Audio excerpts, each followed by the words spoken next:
ഡൽഹിക്ക് പോകുന്നതിന് മുന്നോടിയായി അനുകൂലികളുടെ പ്രത്യേക യോഗം കണ്ണൂരിൽ വിളിച്ച് കെ സുധാകരൻ. തന്നെ അനുകൂലിക്കുന്ന KPCC ഭാരവാഹികൾ, DCC ഭാരവാഹികൾ, KSU യൂത്ത് കോൺഗ്രസ് നേതാക്കളെയൊക്കെയാണ് കെ സുധാകരൻ വിളിച്ചു ചേർത്തത്. എന്നാൽ മാധ്യമങ്ങൾ വാർത്തയറിഞ്ഞ് സ്ഥലത്തെത്തിയതിനെ തുടർന്ന് യോഗം മാറ്റിവെച്ചു. വിവരങ്ങൾ മിഥുൻ പിള്ള ചേരുകയാണ്. മിഥുൻ പറയും.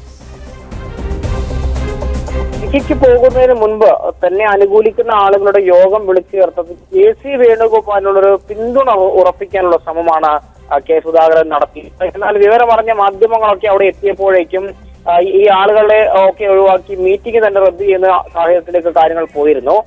നമുക്കറിയാം, കെ സുധാകരൻ ഒരു കാലത്ത് തനിക്ക് കണ്ണൂർ സീറ്റ് വേണമെന്ന് ആവശ്യപ്പെട്ടുകൊണ്ട് വാശി പിടിച്ച ആളായിരുന്നു.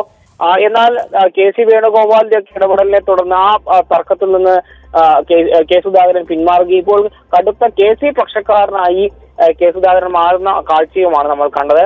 ഏതായാലും ഈ മുഖ്യമന്ത്രി കസേരയുമായി ബന്ധപ്പെട്ട തർക്കത്തിൽ കെ സുധാകരനായി KC വേണുഗോപാലിന്റെ ഏറ്റവും ശക്തമായ സപ്പോർട്ടർ എന്ന കാര്യത്തിൽ യാതൊരു തർക്കവുമില്ല. അതായത് ഇതൊക്കെ ഈ സീറ്റ് കിട്ടി ഇത്രയും ദിവസമായിട്ട് മുഖ്യമന്ത്രിയെ തെരഞ്ഞെടുക്കാൻ പറ്റില്ല എന്നുള്ള രീതിയിലേക്കൊക്കെ തർക്കം മൂർച്ഛിക്കുമ്പോൾ എന്തിനാണ് ഇവരെ തെരഞ്ഞെടുപ്പ് എന്ന് ചോദിക്കുന്ന രീതിയിലേക്ക് തീർച്ചയായും അതുതന്നെയാണ് സ്വാഭാവികമായിട്ടും ജനങ്ങൾക്ക് തോന്നിപ്പോവും, പിന്നെ എന്തിനായിരുന്നു ഇവരെയൊക്കെ തെരഞ്ഞെടുത്തതെന്ന്. മാത്രമല്ല KCയെ പിന്തുണച്ച ലീഗ് കോൺഗ്രസ് MLA-മാരെ ലീഗ് ഇപ്പോൾ നോട്ടമിട്ടിട്ടുണ്ട്. ലീഗ് ബഹിഷ്കരിക്കാൻ തീരുമാനിച്ചിട്ടുണ്ട് എന്ന വളരെ പ്രധാനപ്പെട്ട വാർത്ത കൂടി പുറത്തു വരുന്നുണ്ട്.